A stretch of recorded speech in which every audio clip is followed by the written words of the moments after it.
হাই friends, finally আজি মই মহেশধাম যাম বুলি ওলাইছোঁ। বৰ্তমান বাজিলে 11:07। আহকচোন আপোনালোকো মহেশধামলৈ লৈ যাওঁ। মহেশধাম বহুত ধুনীয়া লাগে। এয়া মোৰ ঘৰৰ পৰা বৰ্তমান এতিয়া আহক মহেশধামলৈ আপোনালোকক লৈ যাওঁ। ঋতুহঁতৰ ঘৰলৈ আহি আছোঁ। এইটো ঋতুহঁতৰ ঘৰ। মোৰ লগত মহেশধামলৈ ঋতু যাব। এইটো ঋতুহঁতৰ ঘৰ। এইটো ঋতুহঁতৰ ঘৰ। ঐ ঋতু, এয়া ঋতু ওলাই আহিছে ঘৰৰ পৰা। সেয়া মই দুয়োটা মহেশধামলৈ যাম।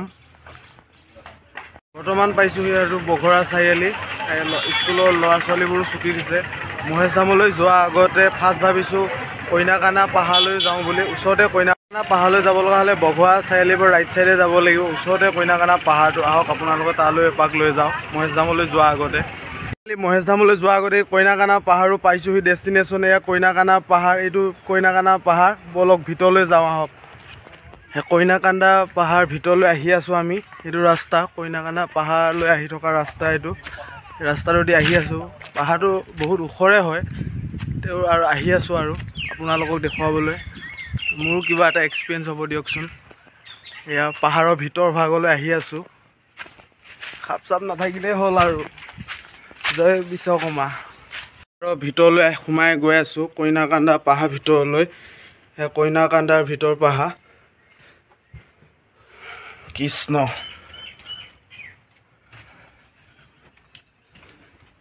এয়া কইনাকানা পাহাৰ। এয়া মূৰ্তি বনোৱা হৈ আছে ৰামকৃষ্ণ ভগৱান। এয়া কইনাকানা পাহাৰ ভিতৰ ভাগ আপোনালোকক দেখুৱাই আছোঁ।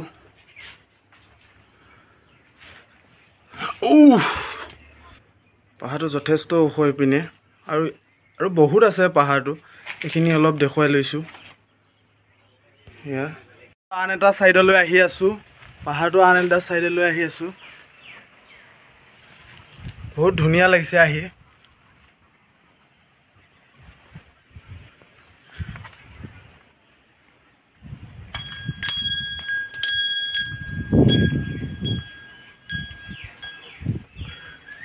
এয়া কইনাকানা পাহাৰ আন এটা মূৰ্তি। মাতাৰ কোন দেৱীৰ মূৰ্তি হয় মই ঠিক তেনেদৰে গম নাপাওঁ। আপোনালোকে পায় যদি ক'বচোন বাৰু। এই কইনাকানা পাহাৰটো কেনেকৈ হ'ল আপোনালোক অলপ হ'লেও মই ক'বলৈ ওলাইছোঁ। সেইখন আপোনালোক দেখুৱাই আছোঁ। সেই পাহাৰখনৰ ইটো গাঁৱৰ পৰা দৰাজনে কইনাজনীক বিয়া পাতি আনি থাকোঁতে এই পাহাৰখনৰ তলতে আশ্ৰয় লৈছিল। কাৰণ সেই ৰাতি আহি আছিলেতো বহুত বতাহ বৰষুণ মাৰি আছিলে। ঠিক তেনে সময়তে বহুত সময় আশ্ৰয় লোৱাৰ পিছত হঠাতে এই পাহাৰে হেঁচা মাৰি দৰা ঘৰ আৰু কইনা ঘৰ মানুহ গোটেইখিনিকে মাৰি পেলালে। সেই দুখতে কইনাজনীয়ে হেনো আজিও মাজে মাজে এই গাঁৱৰ মানুহখিনিৰ পৰা আমি কোৱা শুনো আৰু কান্দি থাকে হেনো। সেইকাৰণে এই পাহাৰটোৰ নাম কইনাকানা পাহাৰ হিচাপে বিখ্যাত হ'বলৈ লাহে লাহে গৈ আছে। পাহাৰটোৰ ওচৰ এইটো পাহাৰটো দেখিছেনে? এই পাহাৰটোৰ ওচৰ এই ৰাস্তাটো যে এই ৰাস্তাটোতে কাদম্বৰী আৰু দহন চিৰিয়েলখনৰ শ্বুটিং হৈছিলে। যতীন বৰাক যেতিয়া এই পাহাৰ এখন দেখুৱাই দিয়ে বাঘ আহিব বুলি, এই পাহাৰখনে দেখুৱাই দিয়া হয়। এইখিনিতে কাদম্বৰী আৰু দহন চিৰিয়েলখনৰ শ্বুটিং হৈছিলে আৰু এইখন পাহাৰো ওলায় কাদম্বৰী চিনেমাখনত। আপোনালোকে চাইছে যদি দেখা পাব। বৰ্তমান আমি কইনাকানা পাহাৰৰ পৰা ওলাই গৈ এতিয়া আমি মহেশধামলৈ গৈ আছোঁ। মহেশধামলৈ বৰ বেছি দূৰ নহয়, পামগৈ আৰু বেছি দূৰ নাই আৰু মহেশধাম পামগৈ আৰু। আহক মহেশধাম পালোহি। এখন মহেশধামৰ গেটখন। এতিয়া ভিতৰলৈ সোমাই যাওঁ আৰু তাৰ ভিতৰলৈ সোমাই যোৱাৰ আগতে চাকি বন্তি কিনি লওঁ এইখন দোকানৰ পৰা। এইখন মহেশধামৰ গেটখন। মই ভিতৰলৈ আহি আছোঁ। বহুত ওখৰ হয়, বহুত ওখৰ পাহাৰটো। চাকি বন্তি লৈ ল'লোঁ জ্বলাবলৈ। চাওক মহেশধামৰ ওপৰলৈ আহি আছোঁ। বহুত ধুনীয়া পৰিৱেশ। ওপৰলৈ আহি আছোঁ পাহাৰৰ ওপৰলৈ। বহুত সেই একেবাৰে ওপৰ পাহাৰটোতহে মন্দিৰটো আছে। গাড়ীও লৈ আহে ওপৰলৈ। বহুত ভাগা লাগে দিয়ক।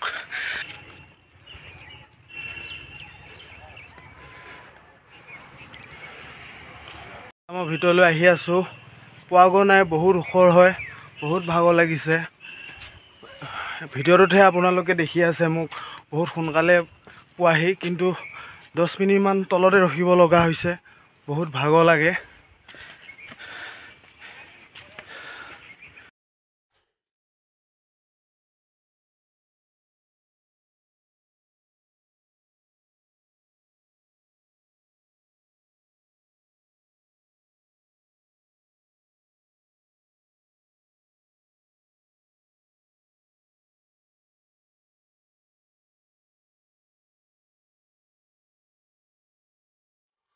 বহুত ভাগৰ লাগিছে দিয়ক, 10 মিনিটমান বহিলোঁ এইখিনিতে, তাৰপিছত আৰু ওপৰলৈ যাম। আৰু কিমান আছে নাজানো, আছে চাগে অলপ, যিমান আহিলেও সিমান মানে থাকিব, তো যাবইতো লাগিব। আহিও ধুনীয়া লাগি আছে, কি ভাগৰ লাগিছে। ছাগলী পোৱালিটো দেখিছেনে? পাহাৰটোৰ ওপৰত কি মজাকৈ বহি আছে, ইমান ওপৰত পাহাৰটোৰ ওপৰত বহি আছে। বা তোৰে দিন আৰু বহি থাক। এইটো এটা ছাগলী পোৱালি, চাওকচোন পাহাৰটো কিমান ওপৰত উঠি পেলাই পাত খাই আছে। বা বেলেগ ছাগলী দেই, খা বাচ্চা, তয়ে খা ভালকৈ খা। ফাইনেলি মহেশ ধামৰ একেবাৰে ওপৰ পালোহি, কি ধুনীয়া। সেয়া মহেশ ধাম, ফাইনেলি পালোহি মহেশ ধামৰ ওপৰ পালোহি। মহেশ ধাম পাই গ'লোহি। এতিয়া ফাৰ্ষ্ট হাত ভৰিকেইটা ধুই লৈ চাকি গছ জ্বলাই আহোঁগৈ। মহেশ ধামৰ একেবাৰে পাহাৰৰ ওপৰত থকা কুৱাটো মাটিৰ তলৰ পৰা ইয়াত মিনিমাম 700 মিটাৰমান ওপৰত আছে। সঁচাই আচৰিত লাগে, কুৱাটো ইমান ওপৰত আছে। এইটো কুৱা।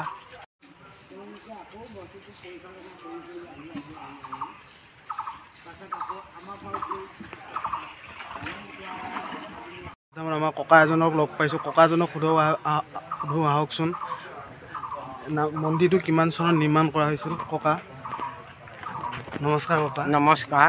ককা, এই মন্দিৰটো কিমান? আমাৰ মন্দিৰটো হয়, মানে এইটো পূৰ্ব পৃথিৱী স্বজনৰে মন্দিৰ আছিল। হয়, আমাৰ প্ৰথম মানে প্ৰচাৰটো 1947 চনত হৈছিল। হয়, বিহাৰৰ পৰা এজন বাবা আহিছিল, নামটো আছিল সীতাৰাম। হয়, তেওঁ আহি ধ্যান কৰি চালে যে এই আমকটা পাহাৰতে এটা মানে মহেশ ধাম বুলি পেলাই এটা জেগা আছে, গতিকে জেগাটো ক'ত আছে আমি চাব লাগিব বুলি কোৱাত আমাৰো ককা দেউতাহঁতে লগ হৈ তেওঁলোকে বিচাৰি চাই পাহাৰটোত আহি এই জেগাটুকুৰা পাই গ'লে। আৰু তাতে তেওঁ ধ্যান কৰি চালে যে মহেশ ধাম এইটোৱে বুলি কৈ দিলে। তেতিয়া অকণমান সৰু লিংগ এটা আছিল, মানে জেগাবিলাক সমান নাছিল। আৰু তেওঁলোকে তেতিয়াৰ পৰা প্ৰায় 55-56 মানলৈ মানে সেই বাবাজন আছিল। তাৰপিছত ইয়াতে ঢুকাল। তেওঁ হাতেৰে ভাত সিজাব পাৰে, হাতেৰে গৰম ভাত ল'ব আলহী কৰে, জুই মুখেৰে উলিয়াই, এনেকুৱা আছিল বাবাজন। কিন্তু তাৰপৰা তেওঁ ঢুকোৱাৰ পিছত প্ৰায় কেইবছৰমান মানে বস্তুটো জ্বৰ হৈ গৈছিল। তাৰপিছত আকৌ প্ৰায় 62 চনৰ পৰা আকৌ আমাৰ ককাদেউতাহঁত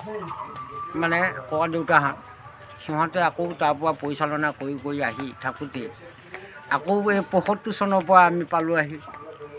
তেতিয়া বৰ্তমান ডেকাই আছিলোঁ, তাতে মানে ইয়াতে জড়িত থাকি ঘৰৰ কামো কৰোঁ, ইয়াতো থাকি এতিয়া এই বয়সত মানে এতিয়া যিজন বাবা আছিল, বাবাজন গুচি যোৱাত ৰাইজে আমাকে দায়িত্বটো দিলে।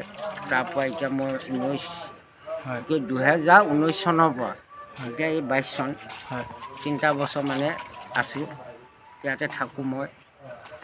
হয়, আপুনি এতিয়া এইটো জনাই দিয়ক যে ৰাইজক, এই মহেশ ধাম মন্দিৰটো কোনখিনি জেগাত অৱস্থিত, মানে মৰিগাঁও ডিষ্ট্ৰিক্টৰ? নমস্কাৰ। আমাৰ মৰিগাঁও ডিষ্ট্ৰিক্ট আমকটা নিজ খোলা গাঁৱত এই মহেশ ধাম আছে। আৰু সমূহ ভক্তপ্ৰাণ ৰাইজকে আমি প্ৰণাম জনাই আপোনালোকক আমন্ত্ৰণ জনাইছোঁ। এই মন্দিৰভাগ এবাৰ আহি আপোনালোকে দৰ্শন কৰি গ'লে আমি নথৈ সুখী হ'ম। আৰু ইয়াত সা সুবিধাৰ কাৰণে আপোনালোকে একো অসুবিধা নাপায়। খালি যদি খানা চানা খাবলগীয়া হ'লে কিন্তু নিৰামিষ খানাহে ইয়াত চলে। আৰু লগতে আপোনালোকে যোগাৰটো আনিলে ইয়াত বাচন বৰ্তন চব সুবিধা আছে। আমাৰ অতিথিশালা ঘৰ এটা আছে আৰু লেট্ৰিন বাথৰুমৰো সুবিধা আছে, পানীও সুবিধা আছে, এইখিনি চব সুবিধা আছে।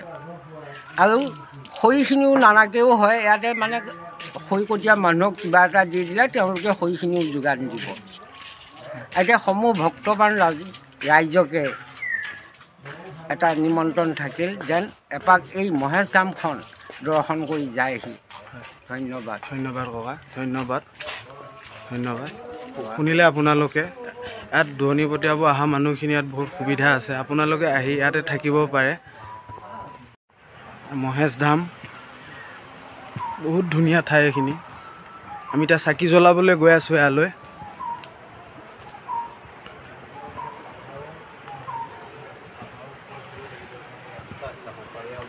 কি ধুনীয়াকৈ ৰাস্তা বনাই থৈ দিছে, টাইলছ লগাই পেলাই। এয়া ইমান সৰু ষ্টেপ চাওকচোন, ৰাস্তাটো ইমান সৰু। কৃষ্ণ প্ৰভু ভগৱান বাবা ৰক্ষা কৰিব। আৰু ওপৰলৈ আহি আছোঁ চাকি জ্বলাবলৈ। বহুত সৰু, আহি কিন্তু বহুত ধুনীয়া লাগিছে। এয়া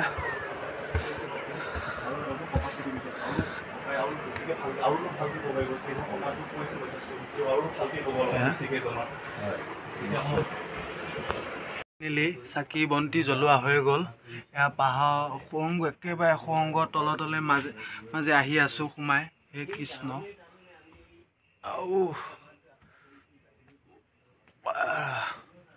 ওপৰলৈ আহি আছোঁ, পাহাৰটো ওপৰলৈ আহি আছোঁ। কৃষ্ণ প্ৰভু ভগৱান, পৰিলে শেষ আৰু। সেই পাহাৰটোৰ ওপৰলৈ উঠিম বুলি ভাবিছোঁ।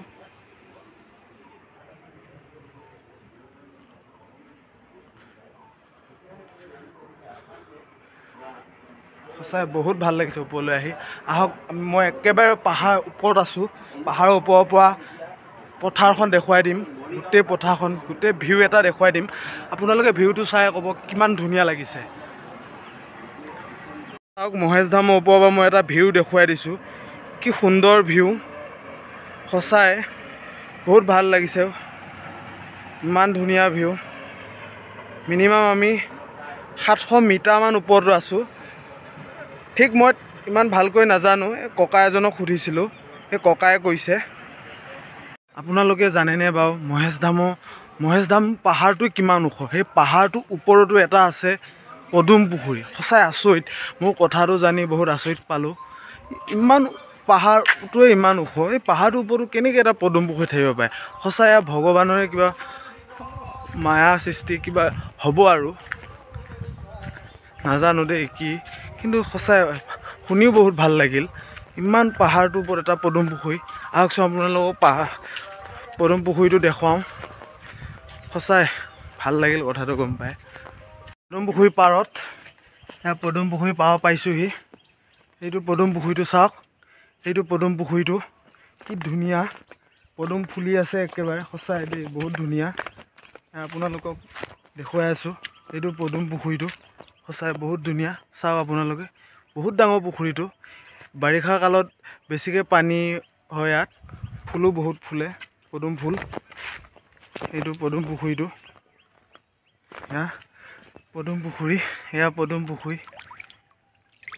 পদুম পাত এটা ঘৰতে লৈ যাওঁ নেকি, পদুম পাত। এইটো পদুম পুখুৰী, চাওক কি ধুনীয়া, কি ধুনীয়া এটা ভিউ। চাওক কি ধুনীয়া ভিউ, সঁচাই বহুত ধুনীয়া। আহিব আপোনালোকে যদি অহা নাই ইয়ালৈ, বহুত ভাল পাব আহি। সেইটোৱে পদুম পুখুৰীটো, পাহাৰৰ একেবাৰে ওপৰত আছে এইটো পুখুৰী। আচৰিত, আপোনালোকে আহিলে গম পাব। যোনে যোনে অহা নাই আহি চাব এবাৰ। ৰ'ব ক'লৈ যায়? ভিডিঅ'টো লাষ্টলৈ চোৱাৰ বাবে অশেষ ধন্যবাদ থাকিল মোৰ ফালৰ পৰা। এইখিনিতে কথা এটা কৈ থৈ দিওঁ যে প্লিজ মোৰ চেনেলটো ছাবস্ক্ৰাইব, লাইক এণ্ড শ্বেয়াৰ কৰি থৈ দিব। প্লিজ। Bye bye.